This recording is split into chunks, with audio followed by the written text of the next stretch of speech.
All right, we are so happy to have Kathy Stein-Smith and hopefully soon Sister Mary Helen Kashuba presenting this session called Bridging Differences Through Foreign Language Advocacy at PSMLA's first ever virtual conference. My name is Nathan Campbell and I will be hosting today along with John Grande.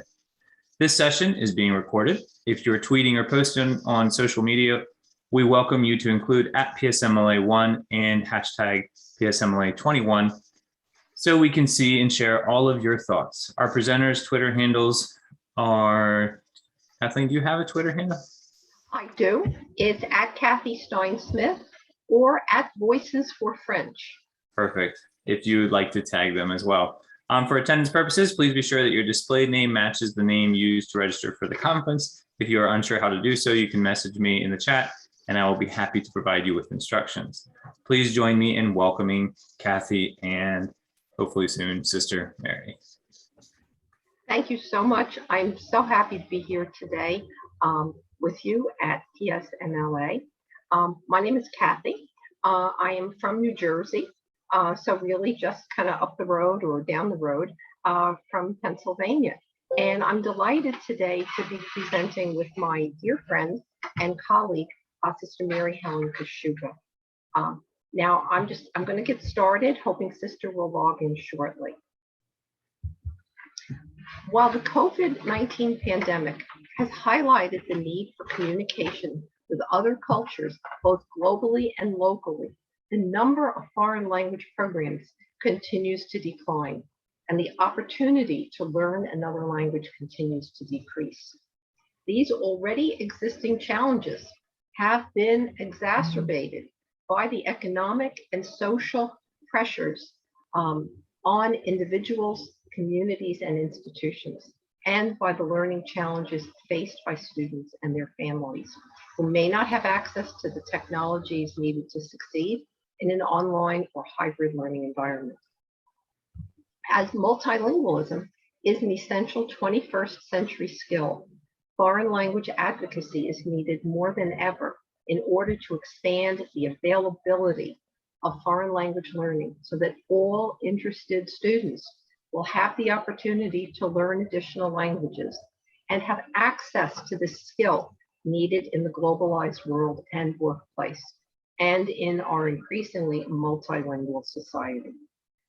Effective advocacy involves us all, both as individual educators and as actively engaged supporters of our professional associations and national campaigns for languages. I'm sure you all have your favorite quotes about language and language learning. I have mine. Different language is a different vision of life. Well, true. The limits of my language mean the limits of my world.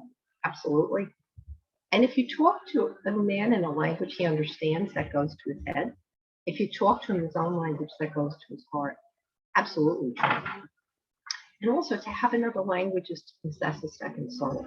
I'm sure we all have our favorite quotes, and I'm sure we have all had experiences where that gift of language, of having another language to bring into a conversation or a situation has really meant the world to us in terms of opening us up to new experiences, new encounters, and new friendships. I'd like to take a moment to thank PSMLA for the opportunity once again to participate in your conference as a presenter. And special thanks to all of you for taking the time to join me today. Now here you see the AATF logo, American Association of Teachers of French. And I teach primarily French. I sometimes teach Spanish. And actually I have an old teaching certificate that says I teach German. But I have to admit, my German is pretty rusty these days. Haven't had an opportunity to do that in a while. I'd like to introduce, though, our AATF Commission on Advocacy, which works to advocate for the French language and Francophone cultures in collaboration with local chapters, both to promote awareness of the benefits and value of French language study and to advocate for French language programs at risk. So it really is a dual mission. Now, This is obviously quoted from the AATF webpage, FrenchTeachers.org. I encourage you to consult it. Got lots of great stuff. But I like to think of it in more concrete terms as like everyday advocacy. That's getting the word out to people like whenever you can, however you can, have your elevator pitch, your talking points ready. And then also there's like emergency advocacy. We often receive appeals from educators for programs, not always French language educators, okay? We're out there for everybody, primarily French, of course, but we're happy to talk with everybody. And sometimes colleagues will reach out, you know, a Spanish teacher or a German teacher, that the French program in their school is in trouble, sometimes due to maybe the departure of a French language educator. And they'll reach out to us. And I really need to make that very clear. Even though we are the Commission on Advocacy of the AATF, we are national. We work through the state chapters and through regional divisions. But we also are in it for everybody. I mean, languages, we're all in this together. I mean, certainly. And we often have the opportunity to dialogue, to perhaps provide assistance, you know, through actually educators from other languages. So for PSTLA members, you know, we are there for all of you. Now, I'd like to introduce our members. We have Kathleen Danilou, Randa Duvik, Sister Mary Helen Kashuba, who is a past president of AATF and who will be joining us shortly, Ann Jensen, Tennessee Bob Peckham, founding chair, who is our wonderful data guru. When you need data to develop your talking points or a data-driven argument, Tennessee Bob, you know, is the person to go to. Karen Sorensen, Margot Steinhardt, and Eileen Walwood. You know, we're the active members of the commission. And of course, we work closely with Jane Abrat, who's the executive director of AATF. Now, what am I thinking about when I think about advocacy? And I think about like the news we can use and the nature and importance of what I like to call the elevator pitch. I know it's an old expression, but it's true. It's that critical, maybe 5 minutes that when you have an opportunity to talk to a decision maker in your institution, your school district, with a parent, with a student, a prospective student. And it's important that we have our talking points ready. You know, so often I've had an opportunity to make the case for languages, and I've ended up saying, hello, how are you? How's the family? And let that opportunity go by. And it's important to have that. And then afterwards, it's, oh, I should have said, I would have said, I could have said, and didn't. Okay. And that's frustrating. So a useful strategy that I use and I recommend highly is to have maybe your top 5 talking points ready so that if you see that principal or provost or parent or student who's on the fence trying to decide which language to take or whether to continue taking a language, and continued study is so important, as we know, have those talking points ready. And one piece of news that we can use that I haven't heard a lot of people talking about, it's been online, it's been discussed widely, amongst international education organizations, but I haven't heard a lot of conversation about this very interesting report that was issued last December. And it's issued by AMACAT, the same folks who brought to us America's Language, that famous report in 2017. And this is a very short report. It's the importance of languages in global context and international call to action. And it's especially relevant in terms of the theme of our conference today. And because it's not just about language as a global skill or multilingualism as a global skill, which it is, but it's also our multilingual society.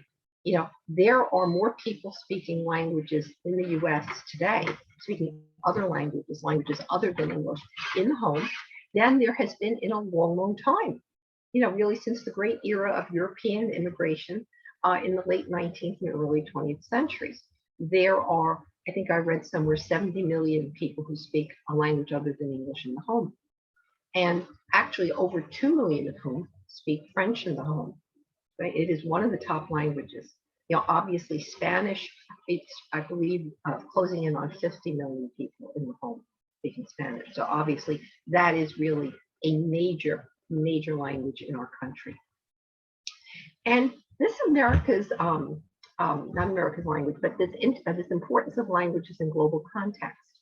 It's interesting because it was developed by 5 national academies, RUS, Academy of Sciences, and also other academies in the English-speaking world, Australia, Britain, okay?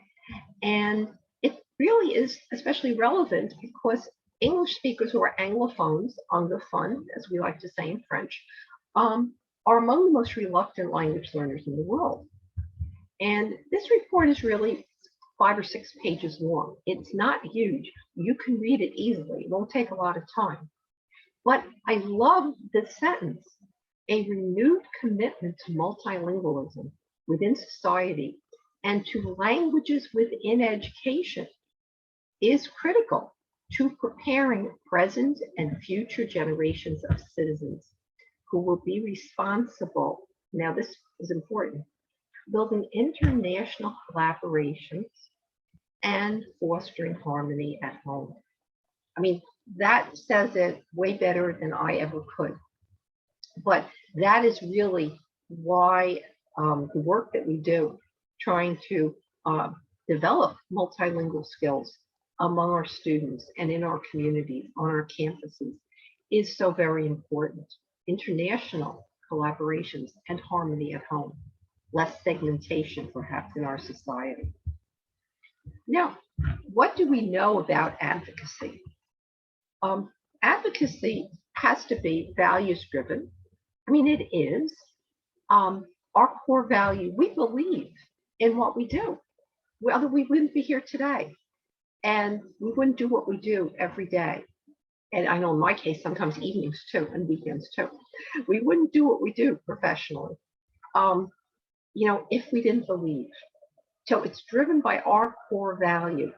Multilingualism is important. The skills that we're helping our students to develop are of tremendous benefit to them as people, to them in the workplace, and also to our society here at home and on the global stage. Effective advocacy is also, all right, it's values driven, it's also data driven. You've got to have, as we said before, those talking points, that current data ready and available.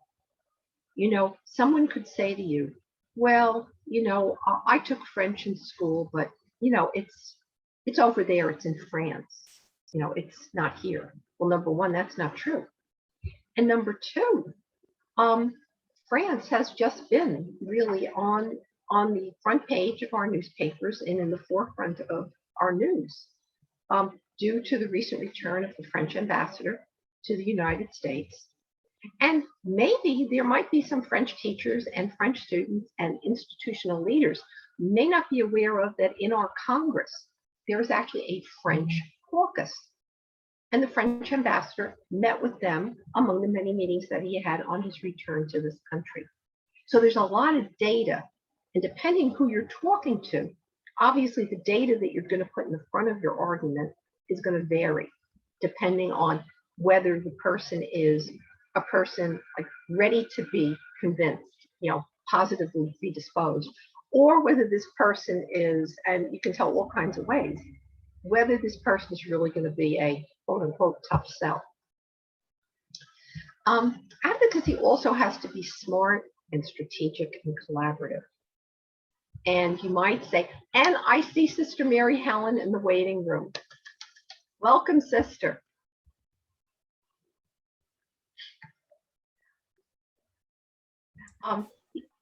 Hello, sister. I finally got on. This was technical issues. Oh, I'm delighted to see you, sister. Let me know when you are ready to begin. Give me 1 second to catch my breath over there. I went to it. Okay, absolutely. It would not let me in, and I tried everything. Oh. You know, I'm so happy that you're here. We had started, you know, Nate and John keeping us on time. All right. And I had just done the introduction of the commission, and we were just starting to talk in general terms about advocacy. But this is usually where you jump in. And I know you've got a beautiful presentation with lots of data. So I'm going to stop my share. All right. And then, sister, you'll go for as long as you need to. And then as you know, then I'll come back and wrap it up for us. All right. So I'm going to stop my share. I just need to get my phone Sure. here so that I know what time it is and whatever. All right. Okay. All right. You're going to let me share my screen. Absolutely. All right. And there it goes. All right. Do you see it? Yes, sister. All right. Very good. Very good. All right. You guys all see this. Very good. All right. We try everything. I would just like to start out by giving you 3 points that I think are very important for advocacy. First one is visibility. If your program is not visible and what you're doing is not visible, then you might as well stop there. And one of the main aspects of advocacy is providing for visibility. The second one is collaboration. You can't do this alone. And I'm proposing 3 ways in which you can collaborate. Let your colleagues collaborate for you. If you don't have support of your colleagues, you're going to be in a pretty bad way. And I'm going to give you some ways of doing that. Let your students advocate for you. Let your program advocate for you. And third, visibility, collaboration, and action. And I would say become active in your local, regional, national associations because they advocate with you and for you. And the fact that you are here today, and hopefully other people will listen to this and they will join and become active through their regional, local, and national associations is very important. All right, now we're going to start out with the bad news. I think maybe Kathy already told you some of the bad news. And the bad news is foreign language programs are indeed being eliminated, especially higher education, as we know. None of these areas were in danger before COVID, but since that time, the situation has become magnified. Funding, there isn't enough money. So what goes first? The foreign languages. And which of the foreign languages goes first? Well, we have the lesser known languages, and then we've got the German and French, and usually Spanish holds out, but don't be too sure, right? And what also happens is that colleges modify entrance and exit requirements because they need students and they think the foreign language requirement is a hindrance, and therefore they will eliminate the or some of the foreign language requirement. And if you're a high school teacher, it filters down to you. Why should I take it in high school if I don't need it for college? This is a map that shows you, now this goes back to 2015. And if it was bad news in 2015, you can imagine it hasn't gotten better since that time. And these are the percent of students enrolled in foreign language courses. I'm very happy to see that our area over here is among the ones that have a number of students enrolled. It isn't that great, 30 to 50%, but that doesn't mean these students have never taken a language either. Sometimes these things look worse than they actually are. We all know about the MLA studies of this number course enrollments, and from 1960, this stopped in 2016. I think they're going to do another one. From 16% to half over here. Not great. This is a 2020 study. Only 11.5% of colleges surveyed from over 1,000 had a foreign language requirement. And I looked up, there's a list of the 100 most prestigious institutions, or so they say, and only 50% of them required foreign language for entrance. So why is all this? Of course, the MLA tells us we have to have further study, but the teacher shortage, and this is one way we have to advocate to get more teachers. We had an excellent program this morning in which we talked about teacher training. Now, this is in 2016, 2017. I believe Junko had more recent statistics that said were 58% of places recorded a teacher shortage in foreign languages. That's a lot. And so what happens as a result? Sections combined, programs dropped, and then we have the emphasis on more lucrative employment.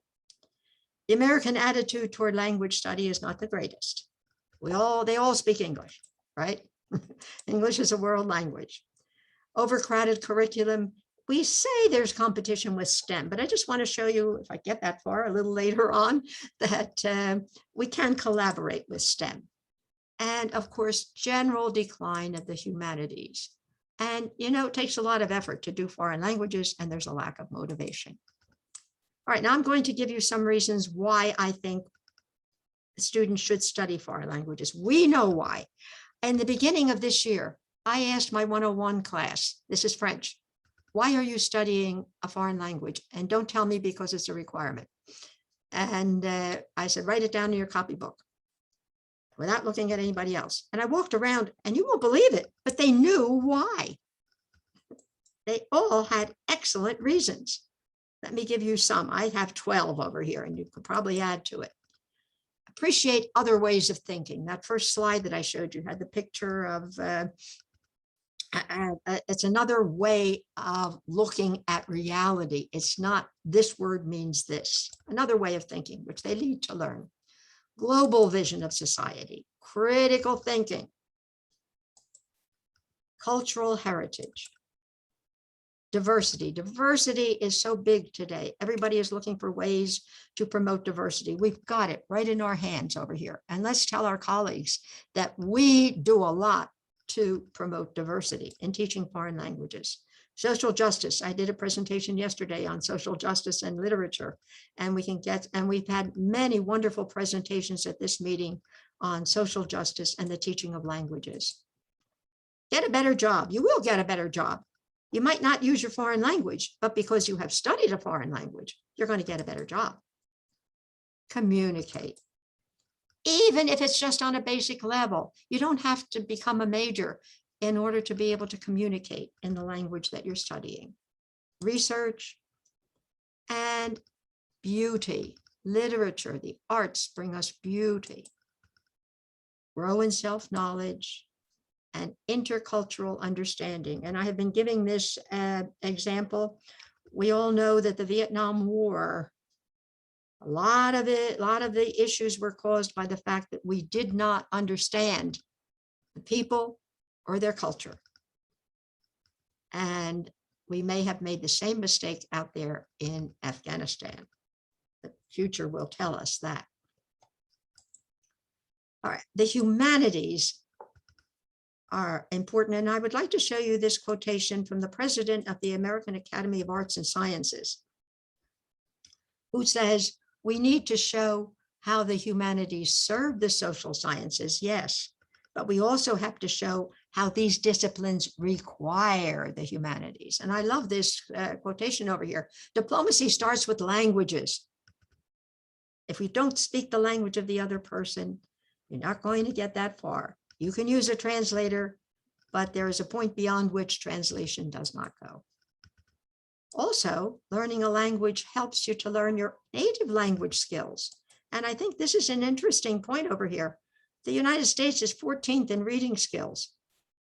Degradation of second language study contributes to declining literacy in the United States. We're behind other nations that emphasize foreign languages. All right, now, what are we going to do? How are we going to make advocates of our students? Well, we're going to make them shine. We're going to make them visible. In French, we have Le Grand Concours, which is a French contest, and whatever language you teach, if you're in the secondary education, your language offers a contest. This contains listening, reading, culture, grammar, and so on, been in existence for a long time. But the important thing is that the students will get awards for their accomplishments. All right, so what are the awards going to do over here? The awards, if you publicize the awards, people are going to know about that. Oh, students can excel in foreign languages. Hold ceremonies where people can see the awards that they're getting. And what happens? The parents are proud. So if somebody comes along and says your program isn't necessary, but look at all of the students who have received awards in our language over here.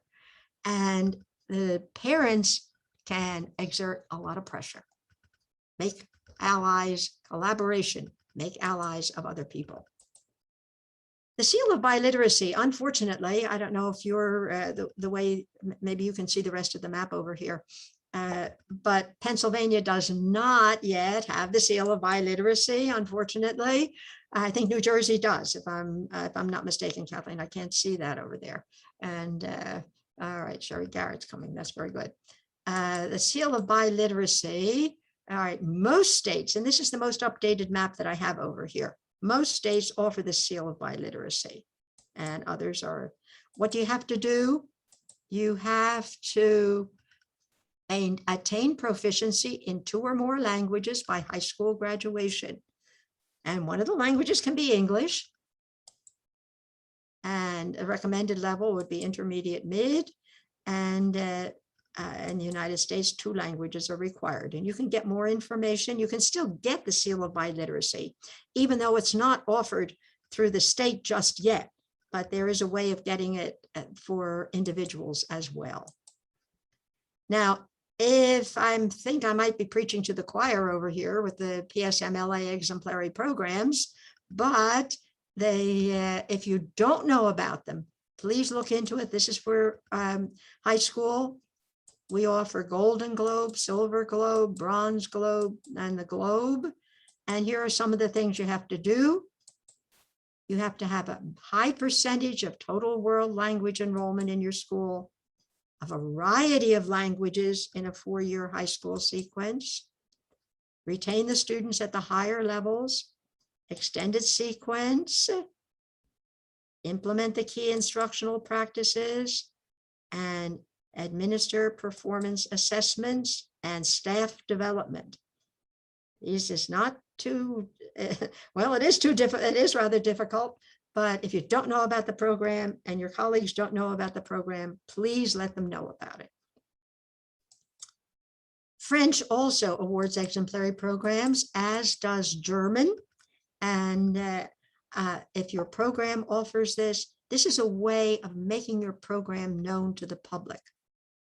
And once again, the AATF also offers 3 categories to recognize outstanding programs, offer models of success, let other people see what a good program looks like, and hopefully imitate it, right? And protect from possible cuts. If you have a PEP award or a German award or a French award, it's not that likely that your administration is going to say, we're going to cut your program, because there's something to do with the publicity that your program has received. It's going to make this important. All right. So what the exemplary programs, all of them, get a press release, get it into the press. Once again, visibility. The AATF offers plaques, display the plaque where people can see it. We have a lot of athletic things, not to say anything against athletics, but the languages have their role also. For the AATF award, they're on the AATF website, and so are the PEP on PSMLA website. And I just want to tell you that as far as the AATF exemplary program, I do not know of any program cuts in any of the schools that have received the award. And I would dare say, we haven't done statistics, but I dare say that the same thing is true for PEP. All right. Language and other disciplines. This is how you can enlist the support of your colleagues. Foreign language, these are just some examples of foreign languages and other areas. Engineering, Francophone studies, international and global studies. And by the way, we have in Pennsylvania, Global Studies Certificate. International education. At Chestnut Hill College, we have a European Union affairs combination. We also have international business here that requires languages, international development. We all know how important the languages are in business. Look over here, Chinese, French, Arabic, Spanish, Russian, all the way up here on the top. Language across the curriculum, you may not know about that much. We had a grant that got us into language across the curriculum, and I just want to tell you that it is a rather useful technique. We integrate foreign language and culture into non-language courses. What does that mean? All right, instead of doing their readings in English in a history class, they can do them in French or Spanish or whatever the language is that you teach. What are you going to do? You're going to go to your colleague and say, could so-and-so do the readings in French because he or she is very proficient in French. Well, you're making friends of your colleague over here who sees, oh yes, this is pretty important. And your student is also going to appear before the class as someone who is able to do research in another language. It's a wonderful way of promoting language. It helps you to cooperate with colleagues, and it helps the students. Even if they're not going to be language majors, many of them are very good, and they can continue their language study in a meaningful way. For instance, over here, in history, art, political science, and science, they can do research also in science. Foreign language and STEM, the STEM industry depends a lot on languages. And what I discovered, this is very interesting, depend on professional languages for more than 1.5 trillion in overseas markets.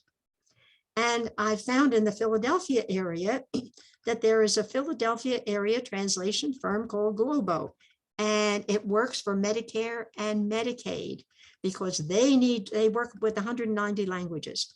And I invite you to look them up, and you can tell your students, here's something that you can do with your language skills.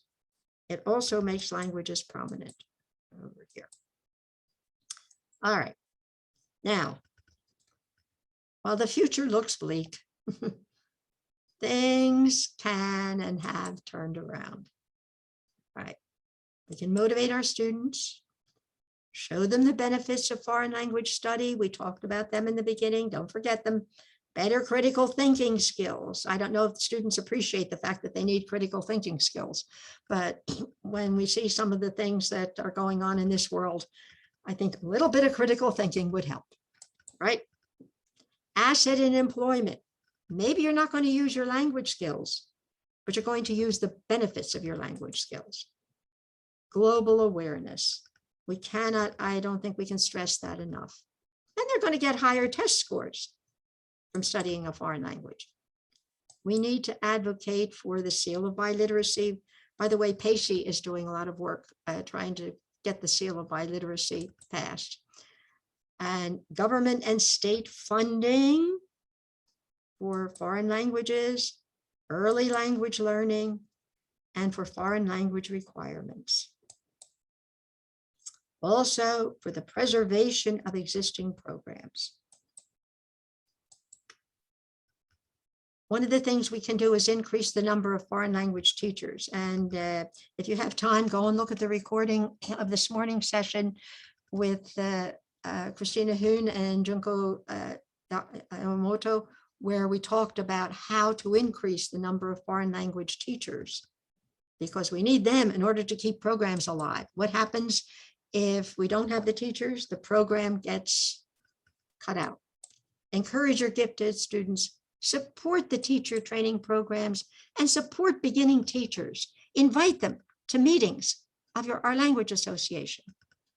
Help them out. Let them see that benefits of continuing persevering. Join forces with other subjects, collaborative programs, language across the curriculum, creative majors and minors. Highlight your successes with exemplary programs, PEP, AFTF exemplary programs. Celebrate Language Week, Language Month, whatever it is in your language. Make it visible to your school. Increase visibility in any way you can. And last but not least, be the best teacher you can be, because in the long run, you are the one that's going to make the difference.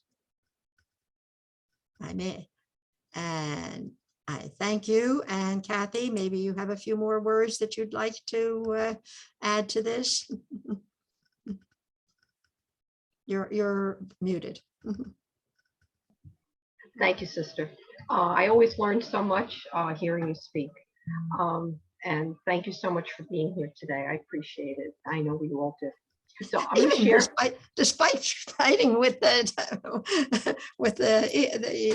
elements over here. Sorry about that. Well, yeah, I'm so glad you were able to join us today. What you had to say today was truly worth hearing and worth getting the word out about. Anyway, I'm going to share my screen. And let's see, I'm screen sharing. And now where did we leave off? Let's see. We talked about the commission and about the report, and we were here. We were talking about the fact that really advocacy, has to be data-driven. It has to be smart and strategic, because we're only people and we only have so much time. And we have our professional responsibilities, family, home, social responsibilities, other activities. And for those reasons too, it's got to be collaborative. We've really got to work with others in our own institutions and school districts, but also through our professional associations. I loved going to JNCL's Advocacy Day last year. It was virtual for the first time. It's going to be virtual again this year. I loved getting to talk to the staff of senators and representatives. And I love the fact that after we were there, more members of Congress joined the Languages Caucus. Okay, so we have more of a voice in Washington, which matters. And we've always talked about proficiency, and we have to, of course, it's what we do. But I think we need to think a lot about access and affordability. According to the America's Languages Report, only 15% of American of public elementary schools offer a language program. I mean, it should be 99.99%. There's only 15%. So the bulk of children who can't afford maybe private schools and after-school programs, they're not getting that opportunity to learn a language from an early age. We have to talk about affordability for programs beyond the classroom, after school, weekend, summer camp programs, study abroad. These are all key to ensuring a multilingual America. We also have to focus on that opportunity from the earliest grades that we mentioned, also immersion. Immersion is so great. Every language class is wonderful, but immersion really gives children confidence. And it's wonderful also for those heritage language speakers who are maintaining a family language, a home language. And now to the next slide, the impact of COVID. All right, we've all talked about the impacts of it, budgets, the digital divide, but it impacts access and opportunity. Great report by McKinsey and Company, the lingering effects of unfinished learning. We have to help our most vulnerable students catch up. Maybe they're 5 months behind, 4 months behind in their learning, maybe more. We have to help them to catch up. Access, affordability, opportunity. I mean, our most vulnerable kids are the ones who benefit most from bilingualism and language learning. So our goal, our primary goal, along with proficiency, really has to be expanding access. And advocacy can help. We can be with every one of you, helping to promote, to further the expansion of language learning in your institutions, in your communities. Okay. It's obvious why, how we should advocate, however we can. We all need to be advocates as much as we can, even if it's only 5 minutes a day. And when should we do this? And the answer is, it's time. The time is now. Multilingualism and global citizenship, we're kind of closing the loop. I spoke earlier about the newest AMICAD report on multilingualism in the global world, okay? But there is this idea of global citizenship in an interconnected world. Notice goal number 17 of the UN Sustainable Development Goals, partnerships for the goals. Now, how can we be partners if we can't communicate? Our students want and deserve a better world. They want to be part of that. Multilingualism is a tool. Languages are not an end in themselves, but it's a tool in making the world a better place. Great program that I was honored to participate in, MLO, Many Languages, One World. Students from all over the world, no expenses, all expenses paid, got to say their piece on implementing the SDGs in a learned second language. The whole Global Youth Forum was conducted in learned second languages. Our students should be able to get up there and do that too. The future of America and everywhere is multilingual. So is the present. The time to act really is now. So what are our next steps? We can all be advocates. I encourage anybody who's interested or any of your friends and colleagues who are interested, please contact us. I'm at Gmail, Kathy Stein-Smith at Gmail, Twitter, Kathy Stein-Smith or Voices for French, Facebook, Voices for French. But we don't just talk about French, we talk about multilingualism and language learning generally. Thank you so much, all of you, for being here. Thank you, PSMLA, and special thanks to Sister Mary Helen. Thank you so much for being here today. Now, if there's time for a quick question at the end, I know Sister Mary Helen and I welcome them. Or comments. Okay, and I see John has put the session evaluation form in the chat box. Thank you, John. I'd like to also send out a special thank you to Nate Campbell and John Grande for being our hosts here today, our very gracious and very professional hosts. Thank you so much. Thank you. And thanks for waiting for me. You never know what tricks the technology can play on you. It just wouldn't let me in. It happens to all of us, and I sister, know. it was worth the wait to hear what you had Oh, to well, say. I don't know about that, but but it was certainly frustrating there to find clicking on it and nothing happens. Wouldn't let me in. So let's hope it doesn't happen to the rest of you at any time. But thanks for coming, and I hope you'll be able to implement some of these things. And thank you both. On behalf of PSMLA, we want to thank everyone for attending this session with Kathy and Sister Mary Helen. We welcome and encourage your feedback on our sessions. Please use the links in the PDF program or found in the chat to give the session feedback. The recording of this session will be available to conference registrants after the event. As a reminder for teachers in Pennsylvania, in order to qualify this session for Act 48 credit, you must complete the Act 48 reflection form. As already mentioned, you can find that on the program, or John has posted it in the chat here, and you'll want to complete that within 72 hours of the completion of this session. Thank you, and we hope you enjoy the rest of your conference. Thank you. Thank you. Thanks, Kathy. Thank you very much.